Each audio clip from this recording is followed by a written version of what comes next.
The year was 2018. All the kids were listening to Rick Astley. The most popular food was Spamwiches, and everyone's favorite dance was the dip.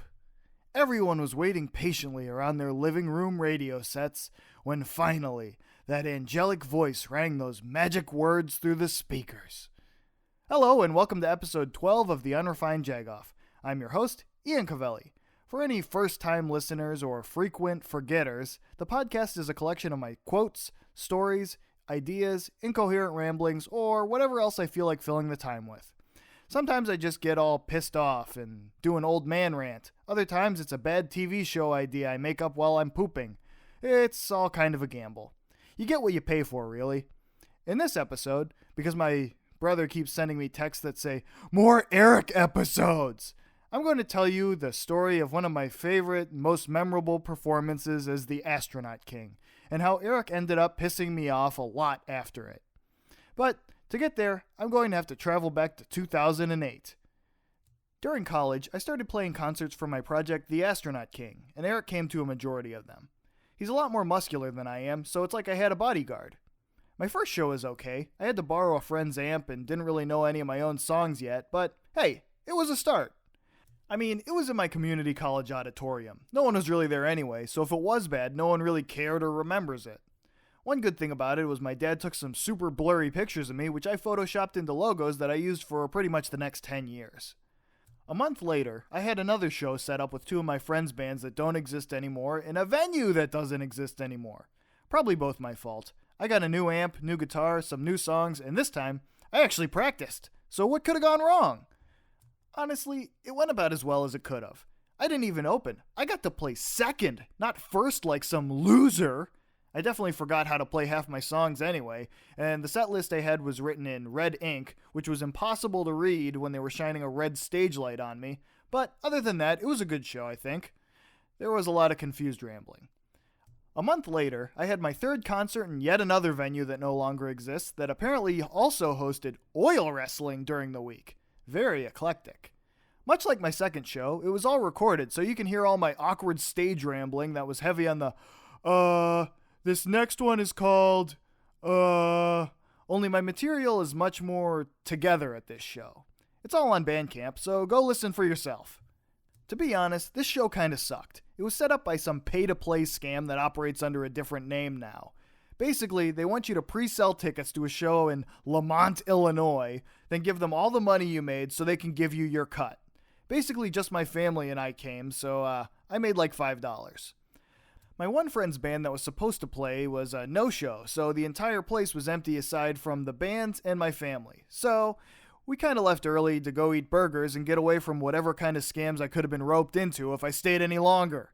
Now you're probably wondering, when are we gonna get to the Eric stories? And that's what I say, shut up Eric, I'm building up to it. It's called storytelling. After that last show, for one reason or another, I took about a year and a half off. Maybe it was laziness, maybe to practice, maybe to focus on college, or just that no one wanted to see me play live anymore. I don't know. But February 19th, 2010, the Astronaut King came out of retirement for my most successful and memorable concert ever! Or so far, if you want to be optimistic. Practically everyone I know was there, which isn't really a lot of people, but it was great anyway. Eric was my roadie and bodyguard for most of my shows, so he helped me bring in crap and protect me from all my imaginary screaming fans.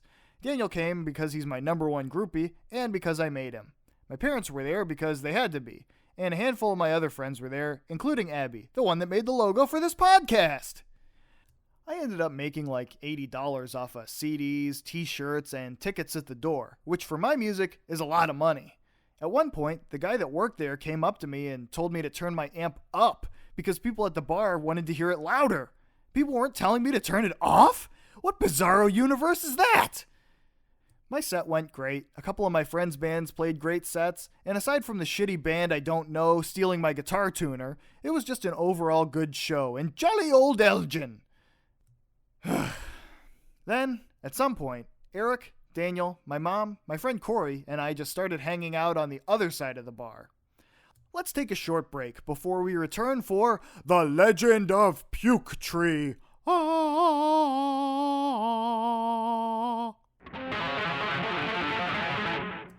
there, and wait, what are you doing? Put that down! Put down the phone! Now, carefully, go into iTunes, Spotify, Stitcher, SoundCloud, the YouTubes, whatever you're using to get podcasts from, and subscribe, leave me a 5-star review like I'm some kind of fancy restaurant, and share it with your friends via social media or the alternative.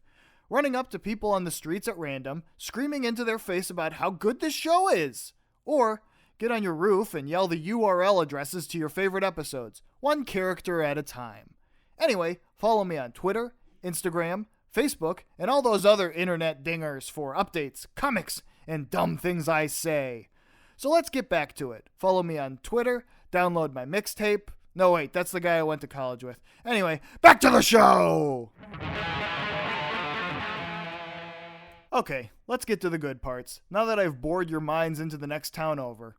Later that night, Eric, Daniel, my mom, my friend Corey, and I migrated to the other side of the bar. My dad was falling asleep and wanted to go home, but my mom wanted to stay, so I was stuck driving all of them home at the end of the night. The cool thing about this place was the bar is basically sectioned in half by a wall, one side facing the live music stage, and the other behind a secret bookshelf door and more secluded. On one end of the bar was the stinky guy. He was this stinky old guy eating like deviled eggs or something. He was either really old or just really unfortunately old looking. Either way, he was there the entire night by himself, and I'm pretty sure I never heard him speak. We eventually settled in and sat down at the bar. Eric and Corey just started trying to drink each other under the table. Before long, Eric was pretty drunk and started saying things like, "I feel like Anne Frank," while using the bookshelf door. At some point, he went up to a little person that ordered a beer boot. You know, the beer glass is shaped like a boot. It's pretty self-explanatory, dumbass. Anyway, he goes, "Can I try your boot?" and takes a big gulp of their drink before coming back to tell us, "I just drank from a midget's boot." Anyone that's ever been around drunk Eric knows a few things about him. 1, he's extremely unpredictable. 2, he's like a friggin' drunk ninja. If you look away for a second, he'll disappear and reappear at the opposite side of the room somehow. 3, he's a kleptomaniac. What I mean by number 3 is, he started taking beer glasses and stuffing them in my merch boxes. He even stole some random book off the bookshelf for some reason. Most likely the reason was, because it was there. So at that point, I felt like it was about time to call it a night. So Eric, Mom, Daniel, and I loaded into the car and got ready to head home. My mom passed her bad sense of direction onto me. Daniel's even worse than both of us. And Eric knew Elgin better than any of us did at the time, so I took his word for it and let him lead us home. That was a mistake. He started guessing after like 20 fucking minutes of driving in the wrong direction, and finally he admits, "I don't know where the fuck we are."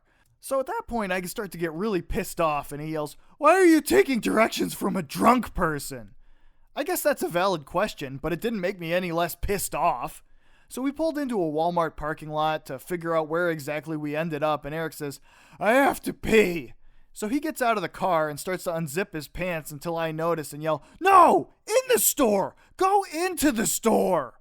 When he came back, we had to call Daniel's mom, have her look up where we were on Google Maps, and navigate us home to the point where we could stop being lost. Before GPS and smartphones, Daniel's mom was our navigation system, and she was a damn good GPS. On the way home, Eric made me pull over again so he could puke in a parking lot of like a Borders or something like that. Something that doesn't exist anymore. Once we got closer to home, Eric was in the backseat like, "Uh-oh, I gotta puke." And I just got fed up with him and yelled, "Get out! Just walk home!" And he stumbled out of the car going, into the backyard until he got to a tree and puked under it. Pretty sure that's when he posted the status on Facebook, "Vomiting now." The tree he puked under has since been cut down due to the emerald ash borer beetle or something like that. So, R.I.P. Puke Tree. My next show, a month later, was not as interesting. Eric wasn't able to go to this one, and I didn't really convince anyone else to go. Best of all, my set was at 1 in the fucking morning in the basement of some place in Barrington. I went on stage and my audience was literally my parents and like 5 other people, 2 of which were these 2 girls that came up to the stage during my set and asked, "Are you going to sing in the next song?" And I just looked down and said, "No," and started playing the next song. So they disappeared within like a minute or 2. So that show sucked, but I got a free dinner out of my parents, so hey, there's that.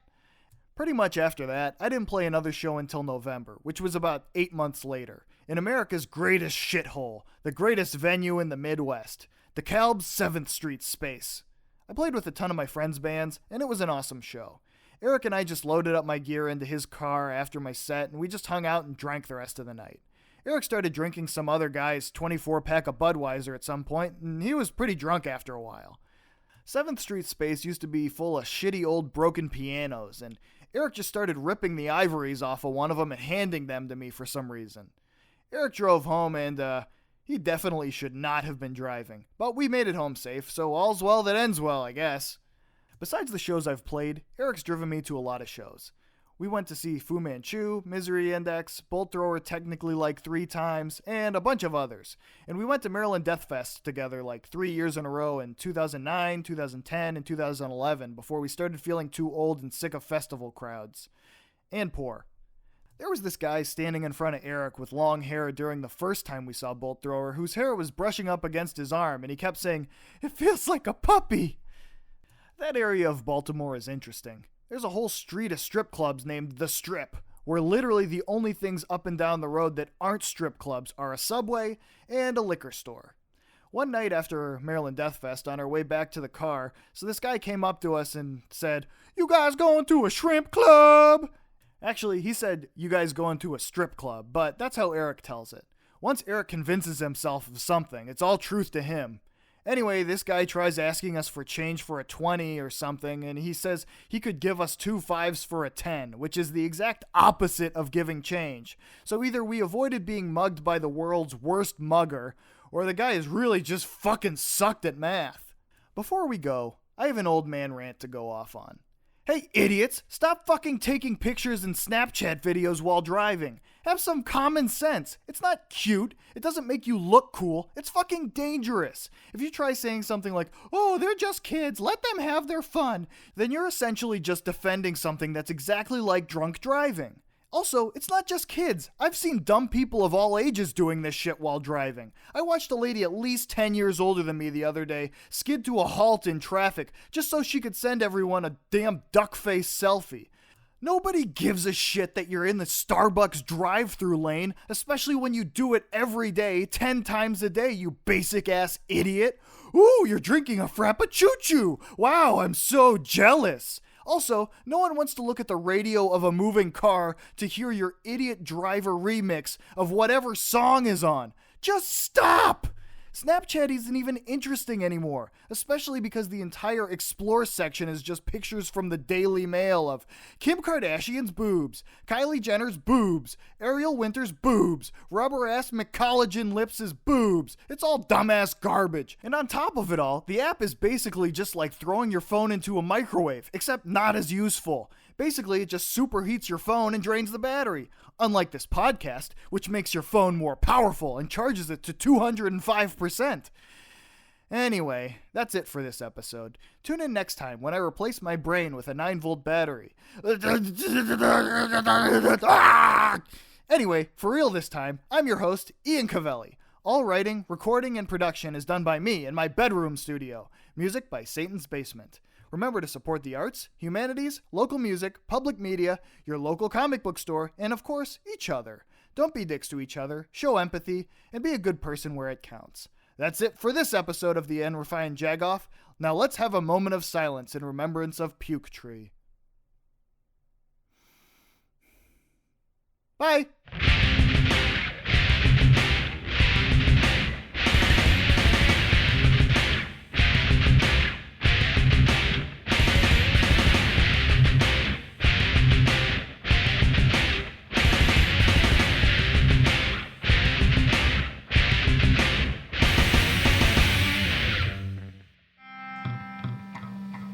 Hold on a second. I can't remember the name of this one. So, hold on a second.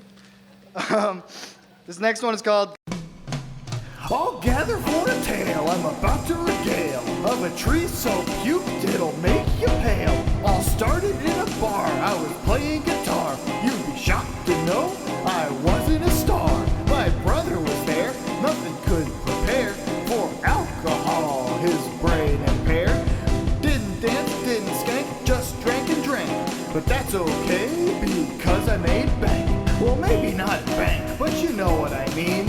$80 is a lot when you're just 19. He said, hey little guy, can I drink from your boot? Then he took a big gulp and collected some loot. I feel like Anne Frank, he said rather loud, because of the bookcase away from the crowd. Figured it was time to get the hell out. Then we all ended up on the wrong route. Called Daniel's mom for navigation. After Eric tried public urination. About a block away, I hear him say, my puke's about to go spray. So I told him, get out of the car. You can walk home, it's not that far. And off he went into the yard. Went under Puke Tree and he puked hard. That's the legend of Puke Tree. Now bow your head, pay your respects, cause Puke Tree is dead. Long live Puke Tree, the real crust punk. You may be dead, but long live your funk.